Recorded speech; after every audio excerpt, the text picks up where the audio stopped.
నెలలోనికి మీరు మమ్మల్ని నడిపించినందుకు స్తోత్రము దేవా. స్తోత్రం స్తోత్రం స్తోత్రం స్తోత్రం. కూడి వచ్చిన మా ప్రియులను బట్టి స్తోత్రం దేవా. విలువైన ఘనమైన నీ మాటలు ఈ సమయంలో ధ్యానం చేసుకుంటూ ఉండగా మందరితో మాట్లాడి నీ నామమునకు మహిమ తెచ్చుకోమని యేసయ్య పరిశుద్ధ నామంలో ప్రార్థన చేయొచ్చు మిక్కిలి వినయముతో అడిగి వేడుకుంటున్నాను పరమ తండ్రి. Amen amen amen. Praise the lord. మంచిది ప్రియులారా, మరి ఈ సమయంలో దేవుని మాటలు మనం చక్కగా కొన్ని విషయాలు జ్ఞాపకం చేసుకోవటానికి కృప కలిగిన దేవాతి దేవుడు మనకు అనుగ్రహిస్తూ వచ్చిన ఈ మంచి సమయాన్ని బట్టి దేవునికి వందనాలు చెల్లిద్దాం. ఈరోజు ప్రభువారు మన కొరకు సిద్ధపరిచినటువంటి దేవుని మాటలు ఈ సమయంలో ధ్యానం చేసుకుందాం. ఆదికాండం 16వ అధ్యాయం 14వ వచనంలో ఉన్నటువంటి గొప్ప దేవుని మాటలు ఈ సమయంలో మనం చదువుకుందాం. అందుచేత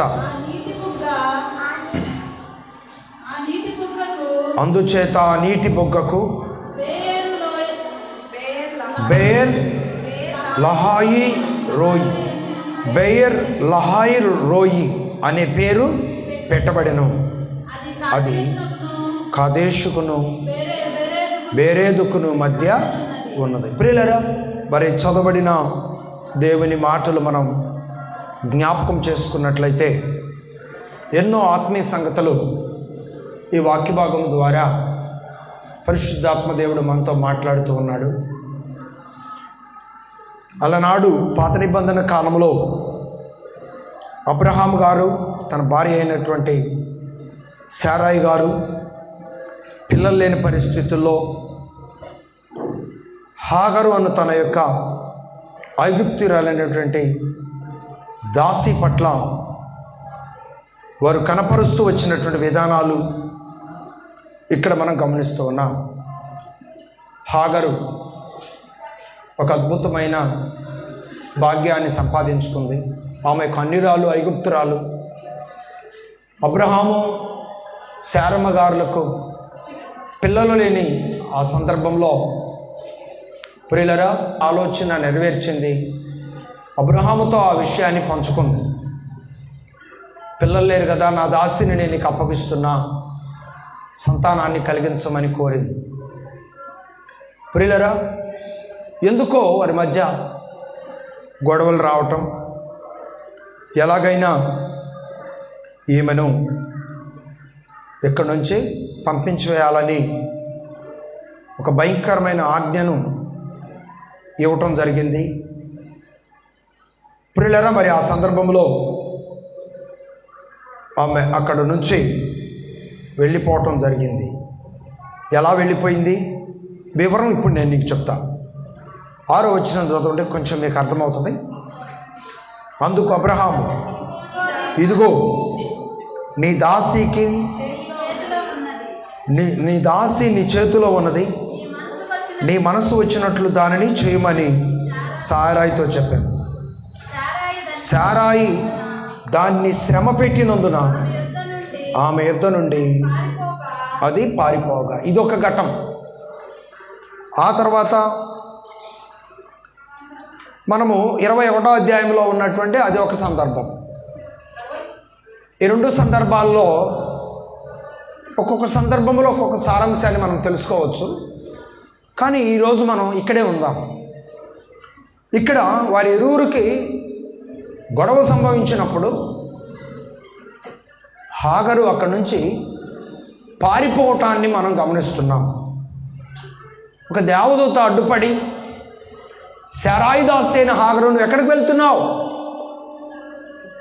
నీ యజమానురాలు ఎందుకే నువ్వు మరలా తిరిగి వెళ్ళు, నీ ఇష్టానుసారంగా నువ్వు పారిపోవటానికి నువ్వు నిర్ణయాలు తీసుకోవద్దు అని చెప్పి దేవదూత హాగరును గద్దించినప్పుడు తన కళ్ళు తెరవబడినట్లుగా దేవుని వాక్యంలో మనం గమనిస్తున్నాం. ఆ తర్వాత జరిగినటువంటి కొన్ని సంఘటనలు మనము వాక్యాన్ని చదువుతున్నప్పుడు అర్థమవుతూ ఉంటాయి. ప్రియులరా, మనము ఒకసారి 11 వచనాల నుండి చదువుకుందాం, జాగ్రత్తగా వినండి. మరియు యెహోవా దూత, ఇదిగో యెహోవా నీ మొరను వినెను, నీవు గర్భవతివై ఉన్నావు, నీవు కుమారుని కని అతనికి ఇస్మాయేలును పేరు పెట్టుదు. అతడు అడవి గాడిద వంటి మనుషుడు, అతని చెయ్యి అందరి చేతులు అతనికి విరోధముగా ఉండును. అతడు తన సహోదరులందరి ఎదుట నివసించునని దానితో చెప్పగా, అది మనస్సు అది చూచుచున్న దేవుడవు నీవే అను పేరు తనతో మాట్లాడిన యెహోవాకు పెట్టెను. యాలయనగా నన్ను చూచిన వాని నేనిక్కడ చూచితిని కదా అని అనుకొనెను.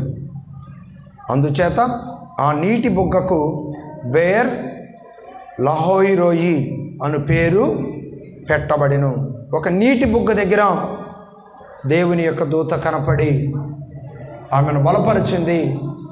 తొందరపడద్దు, హెచ్చించుకోవద్దు, తిరిగి మరలా నువ్వు ఎక్కడికి వెళ్ళాలి, నీ యజమానురాలి వద్దకే నీవు వెళ్ళాలి అని చెప్పి దేవుని దూత ఇక్కడ ఆమెను బలపరిచిన విధానం, దర్శనము ద్వారా ఆమెను తిరిగి మరలా తన యజమానుని యొక్క గొప్పతనాన్ని జ్ఞాపకం చేసిన విధానం ఇక్కడ మనం గమనిస్తున్నాం ప్రియులారా.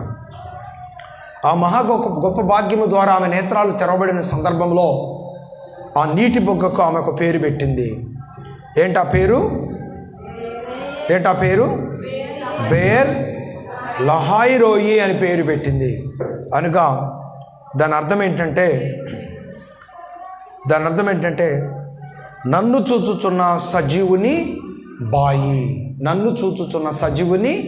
బాయి అని పేరు పెట్టడం జరిగి ఉన్నదని ప్రభు పేట నేను మీకు తెలియజేస్తున్నాను.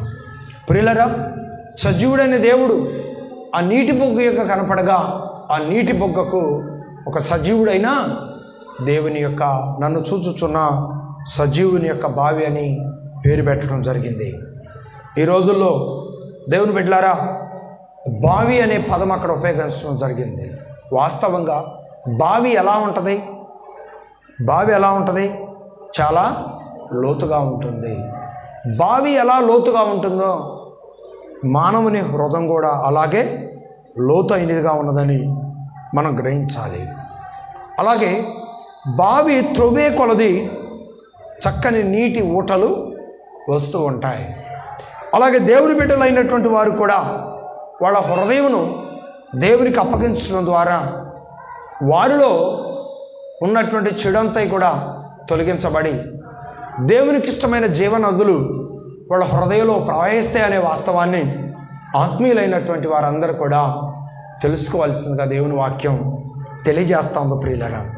ఎందుకంటే మానవుడు వాళ్ళ స్వభావాలను కొన్ని సందర్భాలలో గలిబిలి చేసుకుంటూ ఉంటుంటారు.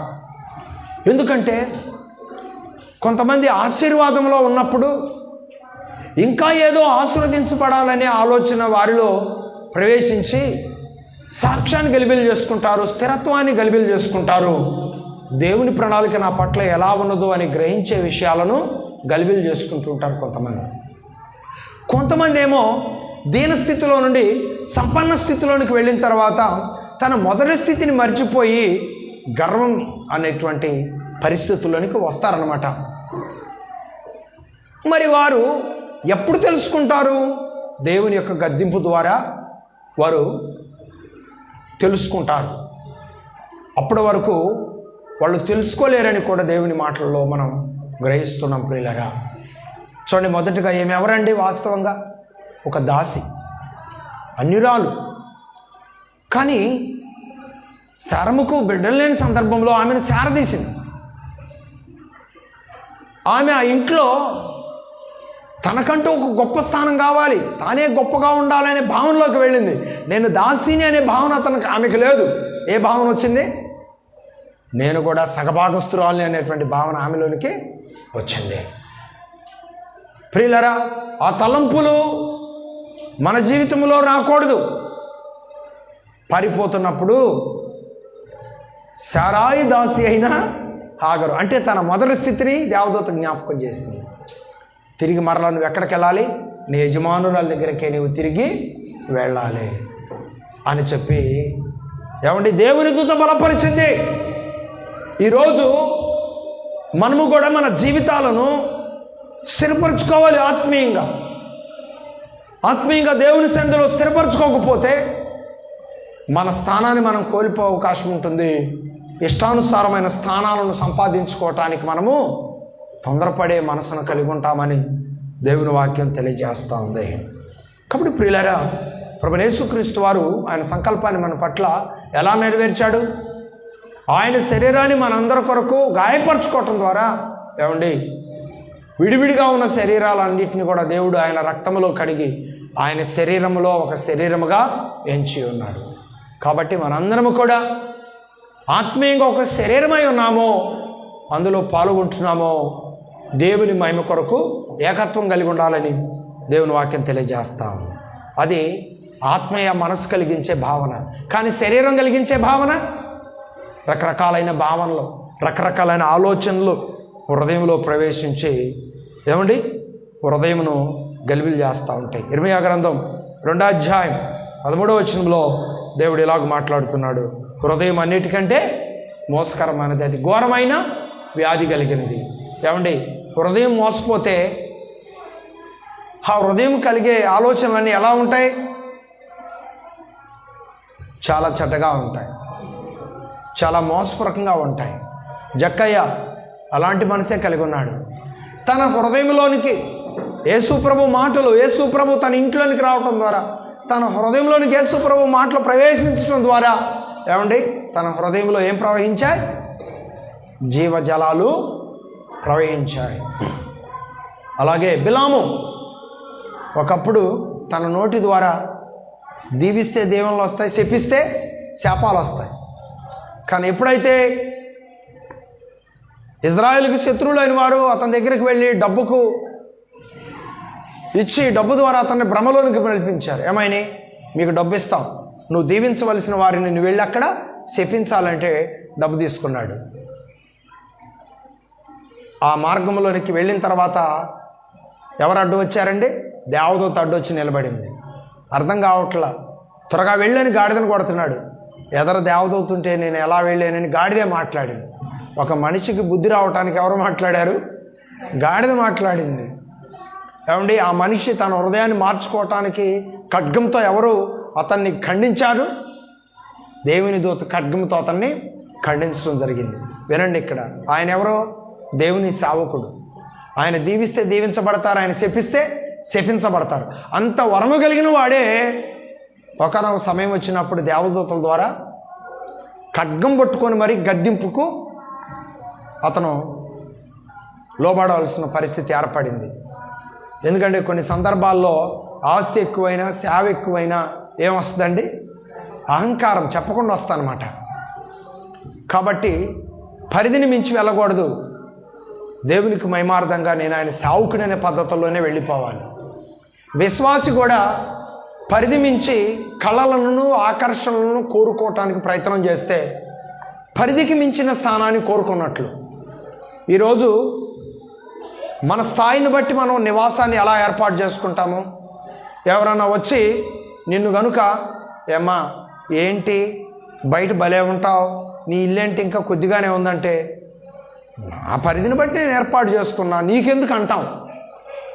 ఒక్కోసారి కోప్పడతాం, ఒక్కోసారి బాధగా ఉంటాం. మరి దేవుని పని విషయంలోకి వచ్చేసరికి, నీ ఇల్లు విషయంలోకి వచ్చేసరికి, నీ బిడ్డల విషయంలోకి వచ్చేసరికి ఏమో పరిధి గుర్తొచ్చింది. కానీ సేవ దేవుడి సన్నిధి విషయంలోకి వచ్చేసరికి పరిధి గుర్తురాదు.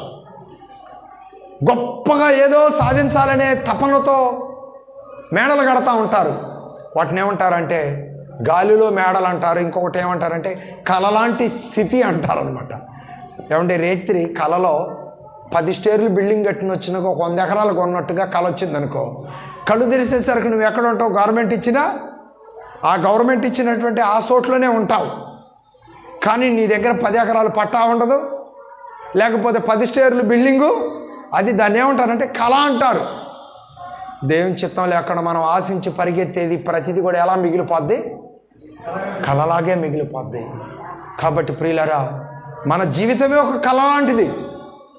ఈ కళ లాంటి ఈ జీవితంలో నిజాన్ని ఒక సాక్ష్యంగా మిగిలించి వెళ్ళటమే దేవుని బిడ్డల యొక్క గొప్పతనం అని దేవుని వాక్యం తెలియజేస్తాం. దాని అర్థం ఏంటంటే, కళను నిజం చేయాలంటే నీ స్థానాన్ని నువ్వు జాగ్రత్తగా కాపాడుకొని దేవునికి మహిమార్థంగా జీవిస్తూ నీ ఇంటిని ఇంకొంచెం అభివృద్ధి చేసుకోవడానికి ప్రయత్నం చేయాలి. నీ బిడ్డలను ఇంకొంచెం అభివృద్ధి చేసుకోవడానికి ప్రయత్నం చేయాలి. నీ యొక్క పర్యావరణాన్ని పరిశుభ్రంగా ఉంచుకోవటానికి, జ్ఞానం కలిగి ప్రవర్తించడానికి ఎప్పుడు ప్రయత్నము చేయాలి. దాన్ని ఏమంటారంటే ఉన్న దాంట్లో శుభ్రత కలిగి ఉండటం అంటారనమాట. ఈ రోజున ఎవరైనా వచ్చి అప్రశుద్ధంగా ఉందంటే ఏమో ఫీల్ అవుతాం. దానిని ఒక సవాలుగా తీసుకొనైనా శుభ్రత కలిగినటువంటి పరిస్థితులను మనం అన్వయింపజేసుకోవటానికి ప్రయత్నం చేయం. కారణం ఏంటంటే తెలియక కాదు, మందమతితనం. ఏమంటారు దాన్ని? మందమతితనం. ఏమంటే భూ సంబంధమైన వాటి విషయాలలో ఎలా ఉంటున్నామో ఒకసారి గమనించి, దేవుని సంబంధమైన విషయాలలో ఎలా ఉంటున్నామో గమనించి సరి చేసుకోవటానికి ప్రయత్నము చేయవలసిందిగా దేవుని వాక్యం తెలియజేస్తాం. ఒకప్పుడు జక్కయ్య హృదయం ఎలాంటిదండి? మోస్కరమైంది. ఒకప్పుడు బిలాము హృదయం ఎలాంటిదండి? మోస్కరమైంది. ఒకప్పుడు యోనా హృదయం ఎలాంటిదండి? మోస్కరమైంది. కానీ ప్రియులారా, దేవుని వాక్కుల ద్వారా వారు గద్దించబడినప్పుడు వెంటనే సరి చేసుకొని వారి మొదటి స్థితిలో నిలబడటానికి ప్రయత్నం చేశారా? ఇంకా ఏదేదో పరుగుల కొరకు ప్రయత్నం చేశారు ఒకప్పుడు. కానీ దేవుని గద్దింపు ద్వారా చివరికే వాళ్ళ స్థానాన్ని వారు జ్ఞాపకం పెట్టుకొని, నా స్థానాన్ని నేను అభివృద్ధి చేసుకోవాలి అనే భావనలోకి వచ్చారు చివరికి. ఎవరెవరు చెప్పండి? వాళ్ళంతా ఎవరెవరు? యోనా, తర్వాత ఇప్పుడు మనం చదువుకున్న వాక్యంలో చదువుకున్నటువంటి హాగరు. యోనా దేవుడు తనకొక స్థానం ఇస్తే ఆ స్థానం కాదు, నాకు బంగారపు వయ్యాల్లో ఊగే స్థానం కావాలని కోరుకున్నాడు. కానీ అదే స్థానంలోనికి వస్తేనే నువ్వు బ్రతుకుతావు, లేకపోతే నువ్వు చచ్చిపోతావు అన్నాడు. దేవుని బిడ్డల్ని దీవించాలి, శపించడం కాదు. శపించాలనే మనసు కలిగి ఉంటే నువ్వు ఖడ్గం ద్వారా కట్ చేయబడతావని చెప్పి ఎవరు హెచ్చరించారు? దేవుని దూత హెచ్చరించడం జరిగింది. ఆగర పరుగెత్తుకొని వెళ్తుంటే, నీ యజమానురాలే నీకెప్పుడు యజమానురాలు, కాస్త జ్ఞానం వచ్చింది, ₹1 కలిగిందని చెప్పి ఆ రూపాయి ఖర్చు పెట్టి అడవిలో పడి ఎక్కడికో వెళ్ళి ఏదో సాధించాలని ప్రయత్నం చేయొద్దు. తిరిగి ఎక్కడికి వచ్చి నువ్వు క్రమంగా ఉండమన్నది? ఎక్కడికి రావాలి తిరిగి? మరలా నీ యజమానురాల దగ్గరికి రావాలి. కానీ నీ ఇష్టానుసారంగా పరిగెత్తాలని ప్రయత్నం చేస్తే ఖచ్చితంగా నువ్వు గాలిలో మేడలు కట్టినట్టే. కాబట్టి దేవుని బిడ్డలారా, ఎట్టనే జ్ఞానం తెచ్చుకొని తిరిగి మరలా కొన్నాళ్ళ పాటు ఎవరి దగ్గర అణిగిమణిగి ఉన్నది? తన యజమానురాల దగ్గర అణిగిమణిగి ఉన్నది. కాబట్టి దేవుని వాగ్దానము తన పట్ల నెరవేర్చబడింది. దేవుని ఉద్దేశం ఏంటో తెలుసా? ఆయన ఎప్పుడు నీ హృదయంలో జీవధారలను, జీవజలాలను పంపించాలని దేవుడు కోరతాడు. దేవుడేందో మర్చిపోయినట్టు, నువ్వేందో జ్ఞానం కలిగి వాటిని సంపాదించుకోవాలి, దేవుడు మర్చిపోయాడు, నేనైనా సంపాదించుకోవాలి అనే తలంపులు కలిగి ఉన్నట్లుగా ఆలోచన చేస్తారు కొంతమంది. ఏమండి, దేవుడే మర్చిపోతే అసలు నువ్వు బతుకుతావా? దేవుడే మర్చిపోతే మనం బ్రతుకుతామా? దేవుడే మర్చిపోతే ఈ స్థితిలో ఉంటామా? గమనించండి, దేవుడు ఎప్పుడూ మర్చిపోడు. మన మనస్తత్వాలలో మార్పులు వస్తాయేమో కానీ దేవుని మనస్తత్వంలో ఎప్పుడూ మార్పు రాదు. అందుకే దేవుని మీద మనం ఆధారపడితే దేవుడు ఏం చేస్తాడు తెలుసా? ఒక సేవకుడైనా, ఒక విశ్వాస అయినా మొదటగా ఎవరి మీద ఆధారపడాలండి? దేవుడి మీద ఆధారపడాలి. సేవకుడు కూడా ఖచ్చితంగా ఎవరి మీద ఆధారపడాలి? దేవుడి మీదే ఆధారపడాలి. ఎందుకంటే మనుషులు ఎప్పుడు ఏ తలంపు కలిగి ఉంటారో తెలియదు. కాబట్టి దేవుడి మీద ఆధారపడితే దేవుడు మార్గాలు చూపిస్తే అవి శాశ్వతంగా నిలుస్తాయి. మనుషులు మార్గాలు చూపిస్తే ఎలా ఉంటాయో తెలుసా? రకరకాలైనటువంటి ఆలోచనలు చేస్తూ ఉంటారనమాట. కాబట్టి దేవుని యొక్క మార్గం మనందరికీ ఒక గొప్ప జీవములోనికి నడిపిస్తుంది. అందుకే ప్రభు అన్నాడు, నేనే మార్గమును, నేనే సత్యమును, నేనే జీవమునై ఉన్నాను. ఆయన మార్గంలో మనం నిలబడితే, ఆయన మార్గంలో నడిస్తే దేవుడు ఏం చేస్తాడు తెలుసా? సామెతల గ్రంథము 4:23 చదవను త్వరగా. సామెతల గ్రంథము 4:23 ఒకసారి మనం చదువుకుంటే ప్రభు అక్కడ తెలియజేస్తున్నాడు. చాలా మంచి విషయాలు తెలియజేస్తున్నాడు అక్కడ. అమ్మా, నువ్వు దేవునికి మహిమార్థంగా ఉన్నావు గనుక నీ హృదయంలో నుండి జీవధారలు నీ హృదయంలో రకరకాల తలంపులు కలిగి ఉంటే నీ హృదయము మోసకరమైన హృదయంగా మారిందని లెక్క. ఏమండి, నీ హృదయము ప్రారంభం నుండి ముగింపు వరకు స్థిరత్వంలో, నమ్మకత్వంలో, అన్ని విషయాల్లో నమ్మకంగా ఉంటే అప్పుడు నీ హృదయంలో ఏం ప్రవహిస్తాయంట? జీవధారలు ప్రవహిస్తాయని దేవుని వాక్యం తెలియజేస్తాం. అందుకే ప్రియులారా, దేవుని మీద మనం ఆధారపడినట్లయితే దేవుని నామానికి మహిమార్థంగా ఈ లోకంలో జీవించగలుగుతాం. చూడండి, బావి శుభ్రంగా లేకపోతే ఏం జరుగుతుంది చెప్పండి? బావి శుభ్రంగా లేకపోతే ఏం జరుగుతుంది? నీరు పాడైపోతుంది, అంతే కదా. వెనకటి కాలంలో ఏం చేసేవారు? బావి పరిశుభ్రతలోనికి రావటానికి బావిలో బ్లీచింగ్ వేసేవారు. అప్పుడు ఆ నీరంతా కూడా తేజస్సుగా, క్రిములన్నీ కూడా చనిపోయి త్రాగుటకు ఎంతో ప్రయోజనకరంగా మారిపోతాయి అన్నమాట. అలాగే ప్రియులరా, బావి మురికైతే ఏమంటే బ్లీచింగ్ ద్వారా బాగు చేయడానికి ప్రయత్నం చేస్తారు. కానీ మనిషి హృదయం ఏమంటే అపవిత్రమైతే మరి ఆ హృదయాన్ని బాగు చేసేది ఎవరు చెప్పండి? ఆ పాడైపోయిన హృదయాన్ని బాగు చేసేది ఎవరు? యేసు ప్రభువారు పాడైపోయిన హృదయాన్ని బాగు చేయటం కోసం ఈ లోకంలోనికి వచ్చాడు. ఆయన రక్తాన్ని చిందించాడు. ఆయన శరీరాన్ని నాగల సాలువలే దున్నించుకొని మన కొరకు గాయపరచబడ్డాడు. కాబట్టి ప్రియులారా, ఈ సర్వసత్యాన్ని ఎరిగిన మనం ఏక మనసుతో మనము కూర్చొని దేవుని ఆరాధించి దేవుని పాత్రలో చేవేస్తున్నాం. ఆ విధానంలోనే మనం ఎప్పుడు స్థిరంగా ఉండాలి, దేవుని మీద ఆధారపడాలి. దేవుని సన్నిధిలో ప్రార్థన చేసుకొని నమ్మకస్తులుగా అడుగులు ముందు వేయటం ప్రారంభిస్తే ఖచ్చితంగా దేవుడు నిన్ను దీవించడం ప్రారంభిస్తాడు. దేవునికి స్తోత్రం. హాగర వలె కాస్త తెలివితేటలు వచ్చినాయి అని చెప్పి ఏమండి మరి యజమానురాలను వదిలిపెట్టి ఉరకాలని ప్రయత్నం చేస్తే ఏమండి తర్వాత ఎవరో గాడి ద్వారా గద్దించబడింది ఎవరో చెప్పండి? ఎవరో? బిలాము ఎడుబట్టిన నా చుట్టూ గొప్ప దీవెనలే ఉన్నాయి, నేను ఏదంటే అదే జరుగుతుందని చెప్పి సొంత నిర్ణయాలు తీసుకుంటే చివరికి దేవదూతే వచ్చి ఖడ్గము పట్టుకొని గద్దించవలసిన పరిస్థితి ఏర్పడింది. దేవునికి స్తోత్రం. ఒక అధికారం ఉందనుకోండి, పోలీసులు వచ్చి కాపలా కత్తారు. నీ ఇష్టానుసారంగా జీవించావనుకోండి, అదే పోలీసు వచ్చి ఏం చేస్తాడు? సార్ ఏమనుకోబోకడని చెప్పి అరెస్ట్ చేసి తీసుకెళ్తాడు. కాబట్టి పోలీసు కాపలా ఉన్నా మన మీదే ఆధారపడి ఉంది. అదే పోలీసు వచ్చి మనల్ని అరెస్ట్ చేయాలన్నా మన క్రియల మీదే ఆధారపడి ఉంది. మనం హృదయంలో ఏమంటే దేవునికి విరోధమైన మోసకరమైన స్థితి ఉండాలన్నా మనల్ని బట్టే ఉంది. మన హృదయంలో మోసకరమైన స్థితి కాదు, జీవజలాలు ప్రవహించాలన్నా మన యొక్క స్థిరత్వము, తీర్మానాన్ని బట్టి మాత్రమే ఆధారపడి ఉంటుందని దేవుని వాక్యం తెలియజేస్తాను. కాబట్టి మనము దేవుని రక్తం ద్వారా శుద్ధి చేపడి ప్రభు శరీరంలో పాల్గొని మన హృదయంలో జీవధారలు ప్రవహిస్తూ పరలోకానికి వెళ్ళే విధంగా దేవుని ప్రణాళికలో నిలిచి ఉందాం. అపవాది ద్వారా సంభవించిన మోసకరమైన హృదయం ద్వారా సంభవించిన బిలాము ఆలోచనలు, అలాగే తర్వాత యోనా ఆలోచనలు, తర్వాత హాగర ఆలోచనలు ఎక్కడికి తీసుకెళ్తాయి? మనల్ని నరకానికి తీసుకెళ్తాయి. వాటి నుంచి మనం విడుదల పొందుదాం. ఇక నుంచి అయినా జీవజలాలు, జీవధారలు ప్రవహించే ఆ ప్రవాహంలో పరలోకానికి మనం ప్రవేశించే భాగ్యవంతులుగా ఈ లోకంలో దేవుని ప్రణాళికలు నిలిచి ఉండటానికి ఆయన సహాయాన్ని కోరదాం. దేవుడి మాటలు దీవించును గాక. ఆమేన్, ఆమేన్. అందరం కూడా ప్రార్థన చేసుకుందాం. థ్యాంక్ యూ ప్రభా, మీరు ఇచ్చిన నీ వాగ్దానాలను బట్టి వందనాలు, నీ లేఖనాంశాలను బట్టి వందనాలు. స్థిరపరిచే విధానాలలో మా బ్రతుకులు పయనించే విధంగా కృపదాయిచ్చమని కోరదాం. జీవనదిని నా హృదయములో ప్రవహింపజేయుమయ